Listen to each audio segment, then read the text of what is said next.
Hi అండి.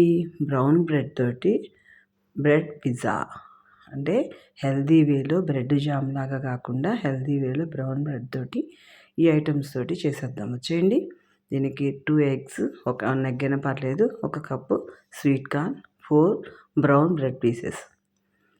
ఓకేనా. First ఇలా స్వీట్ కార్న్ని మిక్సీ జార్లో వేసుకొని మరీ మెత్తగా కాకుండా మరీ బరకగా కాకుండా కోర్సుగా ఇలా మిక్సీ వేసేసుకుందాం. చూసారా ఇలాగ. దీన్ని ఒక జార్లో తీసేసుకుందాం. జార్లో తీసుకున్న తర్వాత ఎగ్ని మరీ ముక్కలు ముక్కలుగా కాకుండా తురుముకుందాం. చక్కగా సన్న పీసెస్ లాగా ఇలా తురిమేసుకుందాం. నాకు ఈ పీలర్కే వచ్చిందండి, అందువల్ల నేను ఇలా పీల్ చేస్తున్నాను సన్నగా. చూసారా ఎంత సన్నగా పడిపోతుందో. చక్కగా ఇలా చేసేసి రెండింటినీ కలిపి చక్క స్పూన్ తోటి మిక్స్ చేయండి. మిక్స్ చేద్దాం.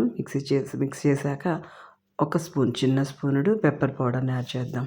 కొంచెం స్పైసీగా ఉండటం కోసమని హెల్తీ వేలో పెప్పర్ పౌడర్ని యాడ్ చేస్తున్నానండి. పిల్లలకైనా పెద్దలకైనా చాలా బాగుంటుంది. దీనిలా ప్రిపేర్ చేసి పక్కన పెట్టుకుందాం. 4 బ్రెడ్ పీసెస్ని స్టవ్ ఆన్ చేసుకొని పెనం పెట్టుకొని పానం కాగాక ఇలా పెట్టేసుకుందాం.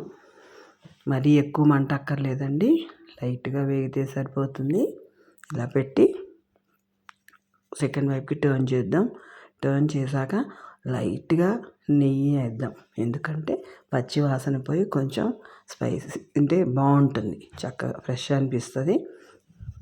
బ్రౌన్ బ్రెడ్ హెల్తీని, ప్లస్ స్వీట్ కార్న్, ఎగ్ అన్ని ప్రోటీన్ రిచ్గా ఉన్నాయి కాబట్టి నెయ్యిని కూడా లైట్గా వేద్దాం, మరి ఎక్కువగా వద్దు, పచ్చి వాసన పోయేటట్టుగా ఉంటుందని వేసానండి. చక్కగా ఇప్పుడు ప్లేట్లో తీసేసుకొని దీనికి జామ్ను అప్లై చేసినట్టుగా మనం తీసుకున్నటువంటి ఈ మిక్స్ని ఇలా స్ప్రెడ్ చేసేద్దాం. చక్కగా అప్లై చేయండి. థిక్ లేయర్గానే చేయండి, ప్రాబ్లం ఏం లేదు. పిల్లలు చాలా ఇష్టంగా తింటారు. స్వీట్గా ఉంటుంది కదా. చక్కగా ఇలా చేసి పైన ఇంకో బ్రెడ్ పీస్ని పెట్టేసేయండి, అంతే. కాకపోతే బ్రెడ్ షేప్ రెండు ఒకే కరెక్ట్గా ఉంటే చక్కగా చూడడానికి బాగుంటుందని ఇలా 2 సార్లు టర్న్ చేశాను. రెండోది కూడా ట్రై చేసేసాను. చక్కగా అలాగే ప్రిపేర్ చేసుకోండి. చూసారా ఎంత ఎమ్మీ బ్రెడ్ పిజ్జా రెడీ.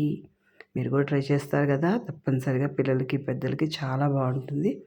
తప్పకుండా ట్రై చేయండి, కామెంట్ చేయండి. Thank you for watching my channel.